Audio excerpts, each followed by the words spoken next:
Сегодня завершилось одно из самых крупных ежегодных лыжных соревнований нашей республики – Сыктывкарская лыжня. Более 300 спортсменов из разных регионов страны в них приняли участие. Нас, разумеется, как жителей края, где нашли ту самую первую лыжу, интересуют результаты спортсменов, выступающих за нашу республику. Но прежде чем подвести итоги соревнований, предлагаю посмотреть, как в течение 2 дней проходил этот праздник спорта, продолжит Любовь Филиппова. Бодрый настрой, разминка и на лыжи. В соревнованиях участвует около 400 спортсменов. Первый день они бежали свободным стилем. Женщины 10 километров, мужчины 15. Сегодня же лыжников ждет классика – 5 и 10 километров. Способности у всех, отмечают жюри, разные. Потому и задачу каждый спортсмен ставит свою. Кто-то готовится к предстоящим всероссийским соревнованиям, которые буквально через неделю стартуют здесь же, в Сыктывкаре. А кто-то лишь разминается, нацеливаясь на уровень еще выше. Финишировала с результатом 17 минут 21 секунды. В ходе соревнований спортсмены повышают свой рейтинг, набирая очки. Именно они могут послужить пропуском на чемпионат России, а оттуда все дороги открыты. Сборная Российской Федерации участвует на этапах Кубка мира, и нельзя не отметить удачное выступление Юлии Белоруковой. Часть спортсменов сейчас у нас отбежали Кубок Хакасии на вершине Тёя. Под вопросом стоит проведение первого этапа Кубка России в Чусовом. Там нету снега, поэтому здесь у нас очень много спортсменов. Они радуются, что у нас хорошие есть условия, есть снег. Они могут тренироваться и показать свои самые лучшие результаты на трассе. Анна Соколова второй раз приехала в столицу Коми из столицы российской. Ее сегодня поддерживает папа, главный помощник и сопровождающий. Кстати, тоже спортсмен, тренер по дзюдо. Говорит, привлечь дочь к борьбе пытался неоднократно, но Ане по душе пришлись именно лыжи. Профессионально ими занимается уже 7 лет. Вчера стало 77-й, нас всего бежало 130 человек. Не все получилось, как планировалось. Там трасса была достаточно тяжелая, много крутых подъемов. Это у меня первый старт в сезоне. Я надеюсь, еще разгонюсь, и еще все будет намного лучше, чем вчера. Настрой сегодня только на победу. Впрочем, как и у всех остальных лыжников. Ведь именно от удачного старта зависят результаты в новом сезоне. Итак, сегодня в этой студии руководитель Центра спортивной подготовки сборных команд Николай Гордеев и член сборной команды России и Республики нашей по лыжным гонкам Илья Семиков. Господа, здравствуйте. Здравствуйте. Илья, вас в первую очередь с серебром на этой сыктывкарской лыжне. Чего чуть-чуть совсем не хватило? Спасибо. Не хватило, может, еще пока что стартов. Сыктывкарская лыжня традиционно для нас отличная возможность проверить свои силы перед более крупными соревнованиями в сезоне, где можно заработать очки. Будем стараться набирать скорость и постараемся в следующих гонках побеждать. Там буквально элементик какой-то, да, не хватил. В целом-то все было вообще круто. Теперь больше, наверное, к вам, Николай Александрович, вопрос. Учитывая, что наша Оля Ройчева стала первой, в целом, какова готовность наших спортсменов была к этой лыжне? Готовность наших спортсменов, прежде всего, должны руководители тренерского штаба оценивать и, естественно, показывать те результаты, которые они показывают. Судя по результатам, которые прошли, этих соревнований, я надеюсь, что задел получился неплохой. Ребята выступили практически достойно. Практически во всех компонентах соревновательной деятельности показали хорошие показатели. Я очень благодарю в рамках этого и самих спортсменов, что на самом деле прониклись этой подготовкой в этом году, чтобы все компоненты борьбы были подготовлены. Мы постарались максимально сделать для них удобную, подготовку, обеспечили медицинским сопровождением ребят, чтобы никаких проблем не было, никаких отклонений в их состоянии здоровья в этом отношении. И в какой-то степени, наверное, пусть не самый ранний срок у нас был подготовлен снег, это немаловажный фактор, в общем-то, то же самое, но, тем не менее, у ребят было достаточно времени, чтобы подготовиться, может быть, получше, чем другие регионы. Сейчас, как Илья и сказал, сейчас буквально в ближайшие 2 недели начнутся официальные старты. Первого этапа Кубка России уже. Я думаю, там уже надо будет смотреть реальную готовность уже, потому что первый старт, он хороший, он как-то показывает определенную уже готовность. Но, тем не менее, с выводами еще пока рано, значит, нам ходить. Хотя, говорю, обнадеживающие результаты мы получили. Хорошо, если по спортсменам немножко преждевременно, то по трассе и по спортивной базе, вот по самому стадиону, все нормально было? Никаких огрехов? Ну, в данной ситуации все, что мы могли, и все, что мы должны были сделать, мы все сделали вовремя, нормально. Есть у нас, естественно, и вопросы, которые требуют разрешения. Вот. Я надеюсь, что с помощью наших партнеров, которые в этом году мы приобрели достаточно мощных партнеров в лице «Русала», вот, естественно, нам очень много помогает и наш комбинат «Монди», Сыктывкарский. С их помощью мы сможем и обновить парк техники, который необходим для подготовки к нашим главным соревнованиям. А в этом году у нас главный старт – это чемпионат России. Он у нас давно уже не был, 4 года. Поэтому я думаю, что мы будем готовиться с удвоенной энергией. Мы, в принципе, такую подготовительную работу ведем. Мы надеемся, что в этом году мы получим из нового оборудования это новое табло, современнейшее табло, получим технику, ретрак еще один, ну и будут различные обновления дополнительно радиационного радиооборудования, простите, оговорился, радиооборудование, но и различные средства, значит, визуализации для того, чтобы нашим болельщикам не только на стадионе, но и потом, значит, которые могли вот на ваших каналах в том числе, значит, посмотреть перипетии борьбы чемпионата России. Ну, это очень захватывающе выглядит, и особую надежду мы возлагаем как раз на обновление материально-технической базы, о которой вы сейчас как раз и говорили. Но, в общем-то, наши гости остались весьма довольны проведением этого мероприятия. Давайте посмотрим, что они сказали нам. И трасса прекрасная, и комплекс просторный. И единственное, что, конечно, когда большое количество участников, ну, трудности с подготовкой лыж там. Ну, здесь уже нельзя сделать, наверное, комплекс огромный, он будет простаивать. Здесь хорошо подготавливают трассу. Вот. Боксы также можно взять для подготовки лыж. Правда, не всегда можно его снять, потому что места очень мало. Мне все нравится здесь. Здесь много снега. У нас, например, в Удмуртии у нас вообще мало снега. Но вот единственный минус в этом году почему-то все вот очень расстроены, присвоение отменили, вот якобы трасса не соответствует. Вот это, конечно, я думаю, как-то повлияет на следующий сезон, ну как бы стоит ли вообще сюда ехать, вот допустим конкретно для меня, да, человеку, который приезжает специально для выполнения, так сказать. А так, конечно, трасса очень нравится. Но в этом году что-то со снегом были проблемы, и мы первые 3 недели катались по 2 километра, но трасса все равно была подготовлена, несмотря на все условия такие тяжелые. Поэтому сейчас все хорошо. Вот одна из спортсменок отметила, что трасса не соответствует. Что значит эта формулировка? Это вопрос о несоответствии не стоит. Значит, нами подана была заявка во Всероссийскую Федерацию лыжных гонок для того, чтобы произошла, так сказать, аттестация трасс, по-нашему это называется гомологация трасс. Вот, то есть она должна провести расчет перепадов высот и потом подтвердить соответствующим документом. Вот, но, к сожалению, вот, будем так говорить, Федерация к моменту этих соревнований не смогла провести этот процесс, и поэтому в связи с тем, что у нас срок предыдущей гомологации прошел, ну, буквально он закончился у нас по концу того сезона, это уже, как говорится, не от нас зависит эта проблема. Но в силу того, что гомологации нет, естественно, и присвоения на такой трассе пока не будет. Но это чистая формальность. Ну, есть регламент, есть требования, поэтому их надо выполнять. Но вот я в качестве, может быть, ответа этой спортсменки, я понимаю, что для них это проблема, то, что они не смогут подтвердить свои звания и разряды, которые имеют, или выполнить впервые. Вот этого, к сожалению, эти старты им такого права не дадут. Но я думаю, что это поправимо. Ну, мы очень на это надеемся, Илья. Вот, и мы ждем уже представителей, потому что это не просто человек приехал, это специально аттестованный человек, который имеет право. У нас в России, насколько я знаю, 2 или 3 таких всего специалиста, и они на расхват.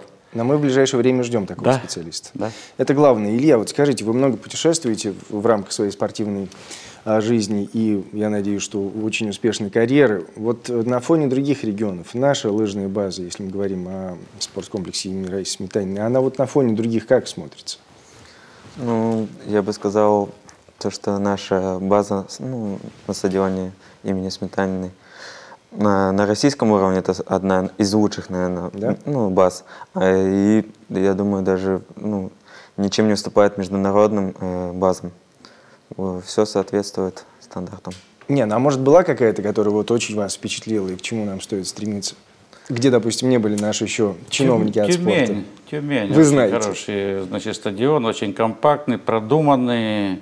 Сделано все с большим, так сказать, запалом на будущее даже.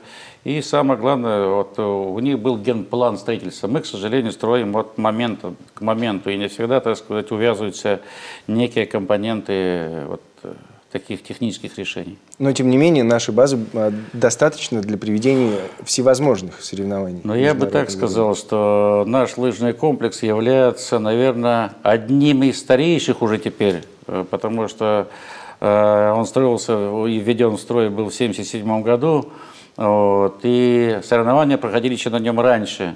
Так вот, вот эта мода на стадионы, на такие вот такого порядка, она началась, я бы даже смело могу сказать, что как раз вот с Сыктывкара, когда руководство спортивной страны приехало, и после триумфа наших великих гонщиков Раисы Петровны Сметаниной, Николая Серафимовича Бажукова, вот Василия Павловича Рочева, когда они в Инсбруке были в 1976 году на Олимпиаде, когда привезли тут медали, целую россыпь нам, вот было принято в одном из первых вот такой стационарный стадион, который сейчас из себя вот этот красавец представляет. Конечно, я не говорю, что у нас там все есть, мы постоянно совершенствуемся. Сейчас идут проектные работы на целый ряд еще значит, позиций, которые нам нужно делать. Я уж не буду, так сказать, эфир засорять этой информацией. Я думаю, что наши жители и гости увидят в ближайшее будущее.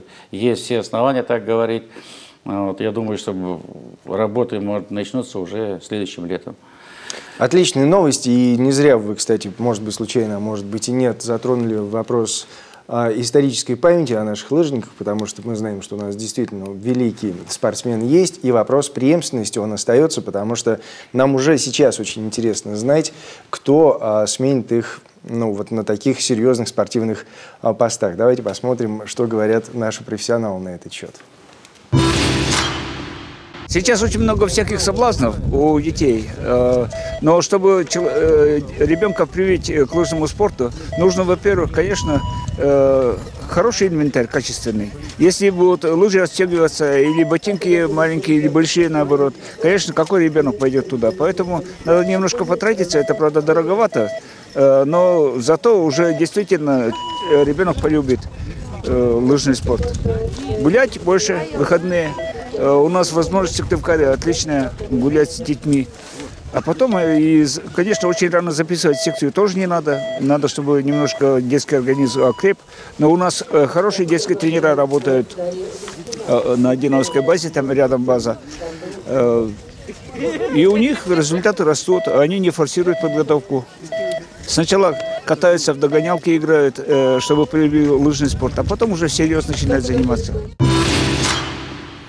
Но это вот краткие рекомендации от Василия Рочева-старшего на тему, как привить правильную любовь к лыжному спорту, о котором мы продолжим говорить уже очень скоро. Оставайтесь с нами.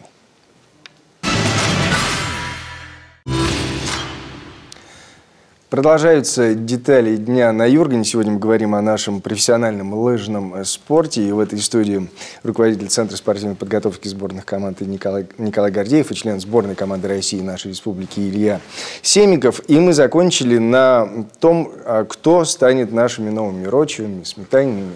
Ну, если нарицательно можно их так назвать. Илья, вот вы как пришли в лыжный спорт?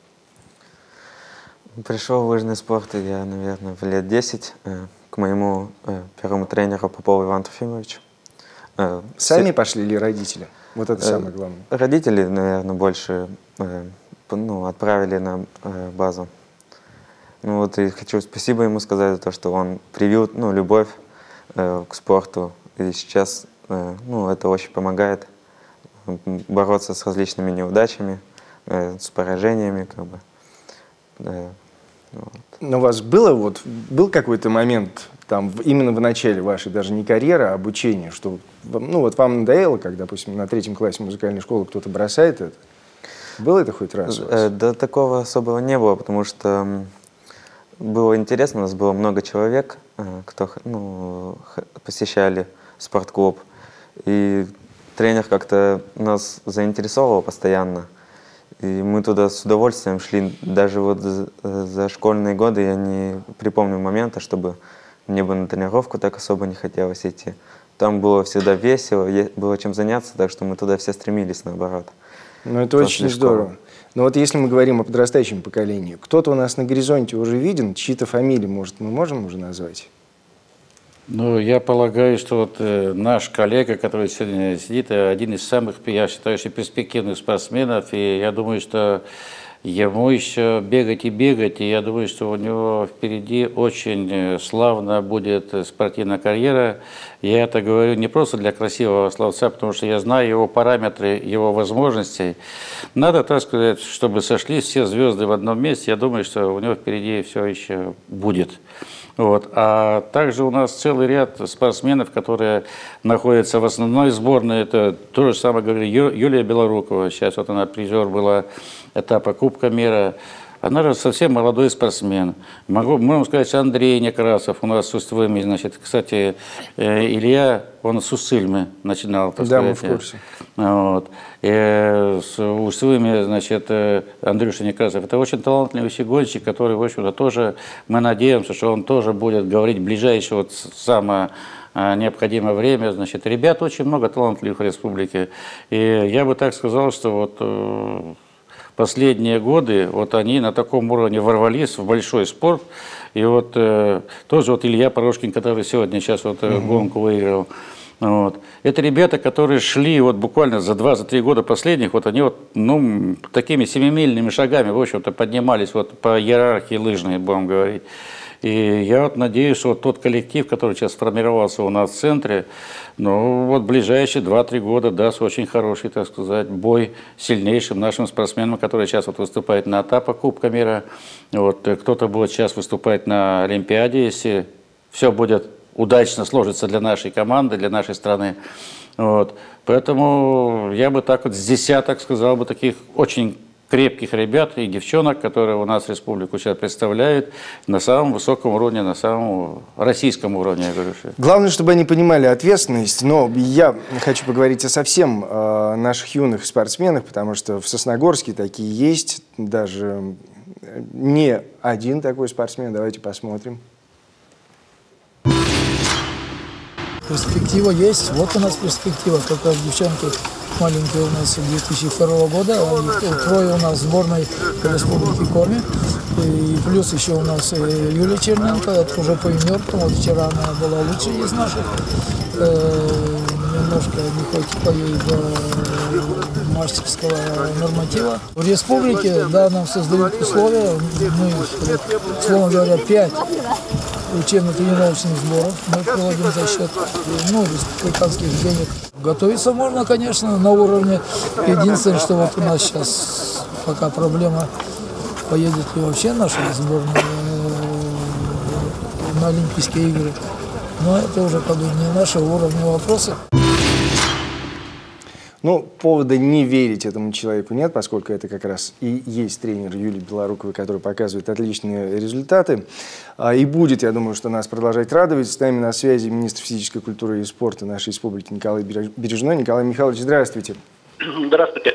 Да, мы решили, что будет неправильно обсуждать лыжные гонки вне вашего, пускай и просто эфирного присутствия. Поздравляю вас с праздником, который у нас завершился. Это Сыктывкарская лыжня. Спасибо. Да, и расскажите нам, пожалуйста, стараясь как интересно, что еще до конца этого года, ну и, разумеется, в следующем году увидят на нашей территории поклонники этого замечательного спорта?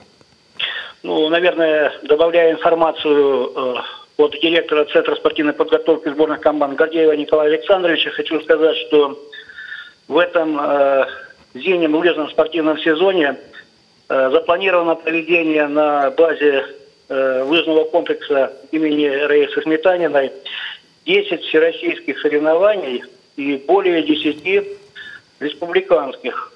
Календарь очень плотный. Практически каждую неделю будут идти соревнования. И хотелось бы из них выделить несколько наиболее значимых. Среди них это проведение в феврале первенства России среди юниоров и юниоров до 23 лет. Проведение в марте первенства России среди юниоров и юниорок до 20 лет.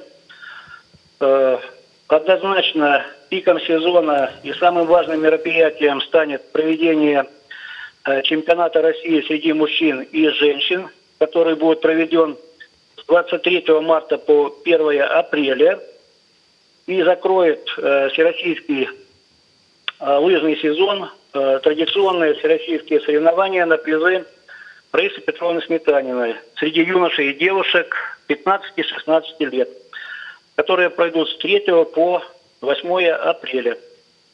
Угу.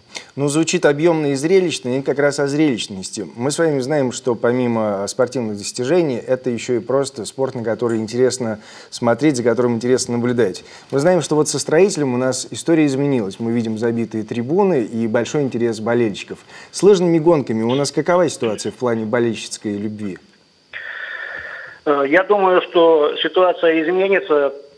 У нас серьезное соревнование впереди. Должна будет проведена серьезная подготовка. Хотелось бы сказать, что запланирована и ведется работа по установке широкоформатного современного мультимедийного табло. Аналогично установлено на республиканском стадионе с возможностью показывать промежуточные результаты спортсменов с контрольных отметок на трассе. Ведется работа по приобретению нового современного ратрака для подготовки трасс. Запланировано проведение работы для удобства зрителей на стартовом городке комплекса. Угу. Ну да, об обновлении материально-технической базы мы услышали, но во второй раз это было не менее информативно. Спасибо вам большое за уделенное время. Наверное, такой момент, который стоит обсудить, может быть, Илья с ним еще не сталкивался, даже гипотетически, это вот наши, иногда, может быть, даже псевдодопинговые скандалы, да, которые обсуждались. И недавно в нашем городе прошла вторая, да, насколько я помню, конференция вот, на соответствующую тему, и там выступал директор Института физиологии Коми-научного центра УРО-РАН Евгений Бойко, с которым мы пытаемся связаться. Так вот, он сказал, что одна из его задач – это развеять мифы, и сказал он еще, что проблемы с допингом, получается, у спортсменов из-за их безграмотности определенной. К сожалению, пока мы у него не можем спросить, что именно он имел в виду, но у вас, как человека, который присутствовал на этой пресс-конференции, о чем говорилось?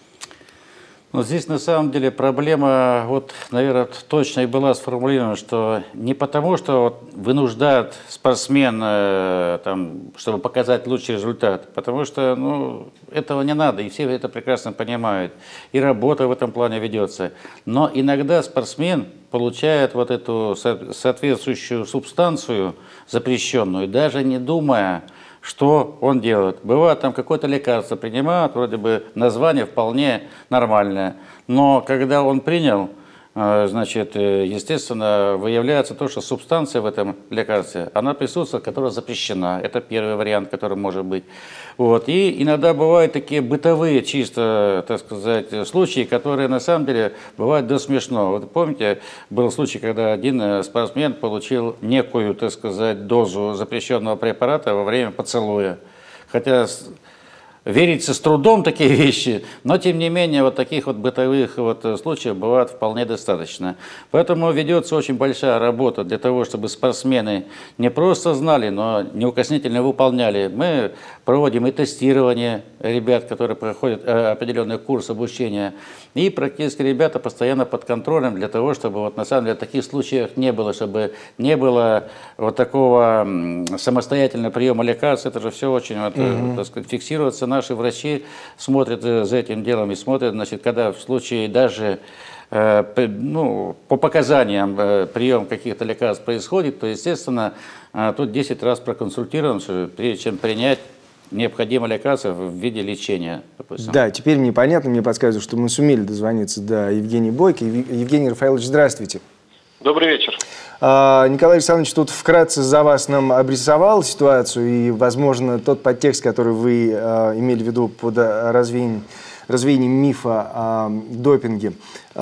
Быть может, вы нам тогда скажете или посоветуете буквально несколько, может быть, советов для начинающих спортсменов, которые еще не имеют большого опыта общения как с врачами, так и, в общем-то, обращения с препаратами. Как избежать случайного употребления допинга? Ну, здесь, конечно, это очень серьезная проблема, и вообще это начинается, с младшего, юношеского возраста.